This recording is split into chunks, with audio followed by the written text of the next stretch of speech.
Hello दोस्तों, आप सभी का स्वागत है एग्ज़ाम अंडर 95 परिवार में।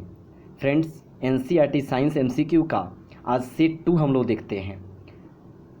बहुत ही इम्पोर्टेंट प्रश्न को सिलेक्ट किया गया है। वीडियो को पूरा देखिएगा और चैनल पर पहली बार विजिट किए हैं तो सब्सक्राइब कर दीजिएगा और नोटिफिकेशन बेल को प्रेस कर लीजिएगा।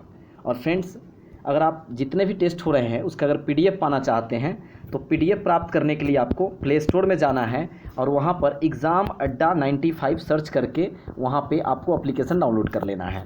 वहाँ पे जितने भी अभी तक टेस्ट हुए हैं उसके पीडीएफ और आगे का पीडीएफ सब वहाँ पे अपलोड होते रहता है, ताकि आपको फटाक से रिवीजन करने में, स्पीड रिवीजन करने में मदद करेगा। शरीर की सबसे बड़ी ग्रंथि कौन सी है? शरीर की सबसे बड़ी ग्रंथि का नाम है यकृत। सबसे बड़ी ग्रंथि जब पूछा गया है तो आंसर होगा यकृत यानी लीवर। लेकिन सबसे बड़ी अंग पूछा जाता है आपसे तब के आंसर क्या होगा? तो त्वचा हो जाएगा, यानी स्किन हो जाएगा। स्किन सबसे बड़ा जो अंग है वह त्वचा है। सबसे बड़ी अस्थि यानी कि हड्डी पूछा जाएगा तब आंसर क्या होगा? फीमर होगा। और सबसे छोटी अस्थि पूछा जाए तो क्या होगा? स्टेपीज हो जाएगा। यह जो है कान में पाया जाता है। स्टेपीज कान में पाई जाती है, जो मानव शरीर का सबसे छोटी अस्थि है यानी हड्डी है। और अस्थियों का अध्ययन क्या कहलाता है? ऑस्टियोलॉजी, यानी हड्डी का अध्ययन को हम लोग बोलते हैं ऑस्टियोलॉजी। तो पहले प्रश्न का आंसर यकृत हो जाएगा। मनुष्य में ऐच्छिक गतियों का नियंत्रण किसके द्वारा होता है? मनुष्य में ऐच्छिक गतियों का नियंत्रण किसके द्वारा होता है? आंसर होगा सेरिब्रम। सेरिब्रम के द्वारा होता है। शरीर का तापक्रम कहाँ नियंत्रित होता है? शरीर का तापक्रम किसके द्वारा नियंत्रित होता है? तो हाइपोथैलेमस के द्वारा होता है। और भूख, प्यास और शरीर का तापमान सभी का जो केंद्र है वह हाइपोथैलेमस है। अमीबा में भोजन का अंतःग्रहण किसके द्वारा होता है? अमीबा में भोजन का अंतःग्रहण किसके द्वारा होता है? कुटपाद के द्वारा होता है। काफ़ी इम्पोर्टेंट प्रश्न है यह। निम्न में कौन सा एंजाइम लार में पाया जाता है? तो कौन सा एंजाइम है जो लार में, सैलिवा में पाया जाता है? तो टाइलिन। टाइलिन एंजाइम लार में पाया जाता है। 6 नंबर प्रश्न है, जीवाणुओं को नष्ट करने के लिए किस गैस का प्रयोग किया जाता है? जीवाणुओं को नष्ट करने के लिए क्लोरीन गैस का प्रयोग किया जाता है। क्लोरीन का सिंबल Cl होता है। परमाणु संख्या 17 और परमाणु द्रव्यमान 35.5 होता है।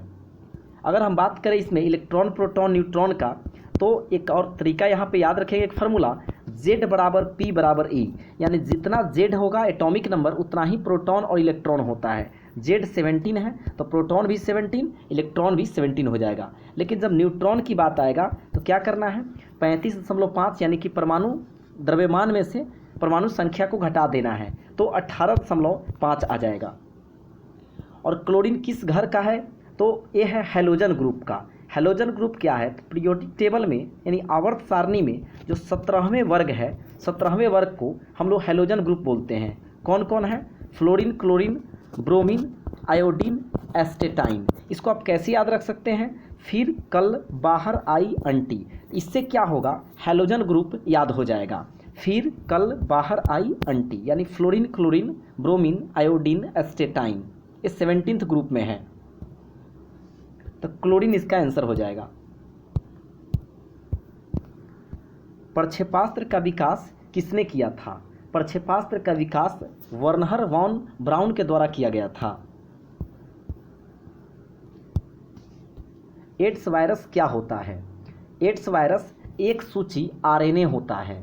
एक सूची आरएनए होता है। आरएनए का फुल फॉर्म क्या होता है? Ribo nucleic acid. लेकिन डीएनए का फुल फॉर्म पूछा जाए तो deoxy ribo nucleic acid. AIDS का फुल फॉर्म पूछा जाए आपसे तो acquired immuno deficiency syndrome. AIDS किसको प्रभावित करता है? तो यह इम्यून सिस्टम को प्रभावित करता है। जो तत्व ऑक्सीजन पर प्रतिक्रिया नहीं करता है वह कौन सा तत्व है? तो ऑक्सीजन पर प्रतिक्रिया नहीं करता है वह तत्व है हीलियम, क्योंकि helium, neon, argon, krypton, xenon और रेडॉन ये सभी जो है अक्रियशील तत्व है, यानी कि यह अक्रिय तत्व है जो पीरियोडिक टेबल के 18वें ग्रुप में रखा गया है। 18वें ग्रुप में रखा गया है, जो helium, neon, argon, krypton, xenon, radon है। तो यह किसी से क्रिया नहीं करता है, नोबल गैस भी कहते हैं।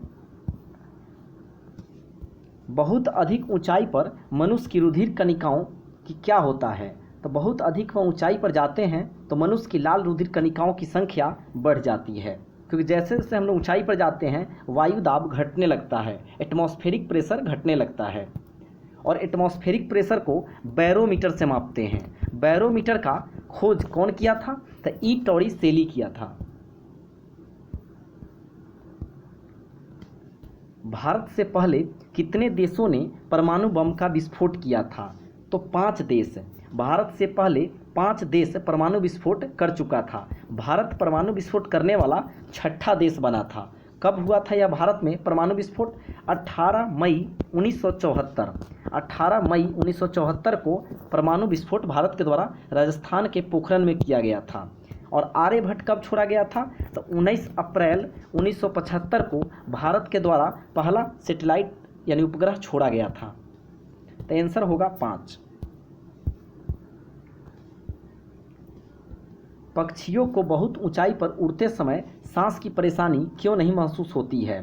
क्योंकि उनमें अतिरिक्त वायु कोश होता है। पारा का निम्नतम हिमांक कितना होता है? पारा का हिमांक जो होता है -39 डिग्री सेल्सियस होता है। अब क्वथनांक अगर आपसे पूछा जाता है तो 357 डिग्री सेल्सियस इसका क्वथनांक होता है। पारा एक ऐसा धातु है जो कमरे के ताप पर द्रव अवस्था में पाया जाता है। ध्यान दीजिएगा कि पारा आपका धातु है जो कमरे के ताप पर द्रव्य अवस्था में पाया जाता है। लेकिन अगर हम अधातु की बात करें तो ब्रोमीन है जो कमरे के ताप पर द्रव्य अवस्था में पाया जाता है। तो याद रख सकते हैं पारा 2 डिजिट का है, धातु 2 डिजिट का है और अधातु 3 का है, ब्रोमीन भी 3 का है। तो इससे आपको याद हो जाएगा। 14 नंबर प्रश्न है, यदि 100 वाट वाले 10 बल्ब प्रतिदिन 1 घंटा जलते हैं तो प्रतिदिन विद्युत ऊर्जा के उपभोग का मान क्या होगा? 100 वाट का बल्ब है, 10 बल्ब है और 1 घंटा डेली जलता है और फार्मूला यहाँ 1000 से डिवाइड होता है, यानी PIT, P यहाँ पे पावर हो जाएगा, यानी पावर को वाट में लेंगे। बल्ब कितना है? 10 है और 1-1 घंटा डेली जलेगा और नीचे 1000 से डिवाइड, तो यहाँ पे 3 0 से 3 0 कट जाएगा तो क्या बचेगा? 1 यूनिट। प्रत्येक फोटोन के साथ संबंध ऊर्जा कितनी होती है? प्रत्येक फोटोन के साथ संबंध ऊर्जा कितनी होती है? तो 15 का आंसर हो जाएगा डी नंबर, क्योंकि फार्मूला होता है E = hv। E है यहाँ पर एनर्जी, H क्या है? तो प्लैंक कांस्टेंट है और V क्या है? फ्रीक्वेंसी है। ध्वनि किस रूप में यात्रा करती है? ध्वनि अनुदैर्ध्य तरंगों के रूप में होती है। और फ्रेंड्स यहाँ पर एक चीज़ याद रख सकते हैं, ध्वनि में ध आ रहा है और अनुदैर्ध्य में ध आ रहा है, तो ध्वनि अनुदैर्ध्य है। और प्रकाश आपसे पूछा जाएगा तो प्रकाश में भी क्या है? स लग रहा है, तो प्रकाश रहता तो अनुप्रस्थ हो जाता। प्रकाश अनुप्रस्थ तरंग है और ध्वनि अनुदैर्ध्य तरंग है, तो इस प्रकार याद रख सकते हैं। ध्वनि के वेग पर प्रभाव नहीं पड़ता है, दाब का नहीं पड़ता है। ध्वनि के वेग पर प्रभाव नहीं पड़ता है, दाब का। और प्रेशर यानी कि प्रेशर बराबर फार्मूला होगा फोर्स बाय एरिया। प्रेशर यानी दबाव यानी दाब बराबर हो जाएगा बल बट्टा क्षेत्रफल। फोर्स का यूनिट क्या होता है? न्यूटन। एरिया का होता है मीटर स्क्वायर, तो न्यूटन पर मीटर स्क्वायर यानी दाब का यूनिट है, प्रेशर का यूनिट है। 1270 से 1675 के पर वायु की अनुपस्थिति में कोयलों को गर्म करने की प्रक्रिया क्या कहलाती है? प्रवंजन आसवन कहलाता है, प्रवंजन आसवन। फ़ारेनहाइट पैमाने पर 98.6 डिग्री तापमान सेल्सियस पैमाने पर क्या होगा? तो 98.6 डिग्री फ़ारेनहाइट जो होगा 37 डिग्री सेल्सियस के बराबर होगा। और इसको चेंज करिएगा केल्विन में तो 310 केल्विन होगा। तीनों एक दूसरे के बराबर है। यही मानव शरीर का सामान्य तापमान है, तो यहाँ पे आंसर ए हो जाएगा। लेकिन इसको आप निकाल कैसे सकते हैं, तो उसके लिए एक फार्मूला आपको याद रखना है, C-0/100 बराबर F-32/180। तो ये आप क्या है, तो डिग्री सी से डिग्री एफ में जा सकते हैं और एफ से सी में जा सकते हैं। लेकिन सेल्सियस से अगर केल्विन में जाना है तो +273 कर देना है सेल्सियस में, और केल्विन टू सी में जाना है तो -273 कर देना है। तो इस तरह से आप बना लेंगे। तो यहाँ पर आंसर ए होगा।